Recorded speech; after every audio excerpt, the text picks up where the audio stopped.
सूत्रों के हवाले से ये बड़ी खबर। महाराष्ट्र की राजनीति में फिर हो सकता है बड़ा उलटफेर। शिवसेना उद्धव गुट में टूट की खबर। 7 सांसद एकनाथ शिंदे की पार्टी में शामिल हो सकते हैं। दिल्ली में 7 जून को बड़ी बैठक हुई है। एकनाथ शिंदे और सांसदों की यह बैठक हुई है। पिछले 6 महीनों से संपर्क में है शिंदे गुट।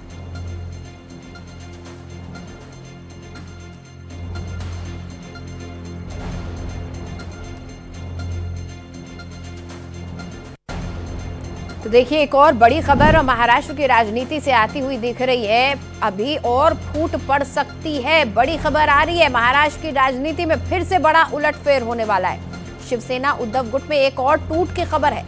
7 सांसद एकनाथ शिंदे की पार्टी में शामिल हो सकते हैं। दिल्ली में 7 जून को एक बड़ी बैठक हुई है। एकनाथ शिंदे और सांसदों के बीच ये बैठक हुई और 6 महीनों से शिंदे गुट के साथ संपर्क में थे ये 7 सांसद। अभिषेक पांडे मेरे सहयोगी सीधा हमारे साथ जुड़ चुके हैं, उनसे हम बातचीत करेंगे। अभिषेक, ये एक बड़ी खबर, बड़ी टूट और उद्धव गुट के लिए बड़ा घातक साबित हो सकता है ये जो नया डेवलपमेंट सामने आ रहा है 7 सांसदों का।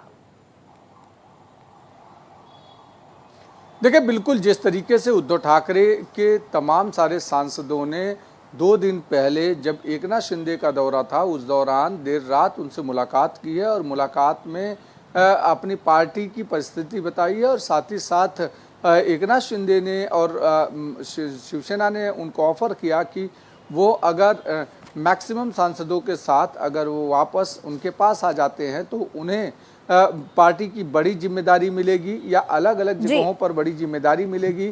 साथ ही साथ उसमें एक व्यक्ति को जो मोदी सरकार रिसफल करने जा रही है मिनिस्ट्री में, उसमें एक मिनिस्ट्री शिवसेना को और मिल सकती है।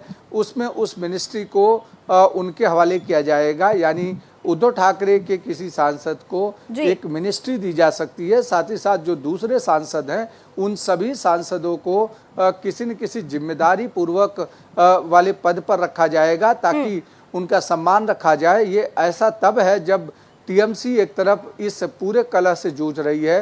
उस दौरान अब उद्धव ठाकरे के ऊपर कहीं न कहीं एकनाथ शिंदे ने फिर से ऑपरेशन करने की कोशिश की है। अब देखना ये है कि इन सांसदों का क्या रुख होता है और क्या उस मीटिंग के बारे में किस तरीके की पोजीशन, किस तरीके का एक्शन उद्धव ठाकरे, आदित्य ठाकरे लेते हैं, क्योंकि ये वो सांसद रहे हैं जो इस बार वो महाराष्ट्र की सियासत में उद्धव ठाकरे कमजोर होने के बाद भी चुन के आए थे और अब जब एकनाथ शिंदे से मुलाकात कर रहे हैं तो इसके बड़े राजनीतिक मायने हैं। देर रात गुप्त मीटिंग आखिर क्यों की गई और इस तरीके का अगर ऑफर किया गया है तो उन ऑफर्स के पीछे क्या हकीकत सच्चाई है और बिल्कुल ये तो वक्त बताएगा कि ऑफर्स क्या किए गए हैं और क्या हकीकत है। लेकिन अभिषेक, जिस तरीके का ये डेवलपमेंट हम देख रहे हैं, चाहे हम टीएमसी की बात करें, अभी आपने जिक्र किया पश्चिम बंगाल का, या फिर हम महाराष्ट्र की बात करें, कहीं ना कहीं ऐसा लग रहा है कि जो क्षेत्रीय पार्टी है वो पूरी तरह से यहाँ खत्म हो जाने वाली है। बिल्कुल, क्षेत्रीय पार्टियों का अस्तित्व करीब करीब न के बराबर रह गया है, क्योंकि देखा जा रहा है जहां जहां पर भी क्षेत्रीय पार्टियां हैं, सत्ता में रहने तक क्षेत्रीय पार्टियां मजबूत स्थिति में हैं, लेकिन जैसे ही सत्ता से हटती हैं उसके बाद उनका हश्र एकदम बिखराव की तरफ हो जाता है।